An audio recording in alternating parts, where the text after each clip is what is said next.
रहनवा बिचवा लागेला नहानो इतना नीक गाना कहाँ रहू अब तक कहाँ गए रहू।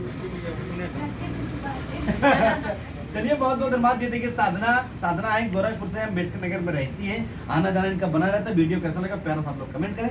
बहुत बहुत धन्यवाद आप सभी का, शुक्रिया, बहुत बहुत धन्यवाद।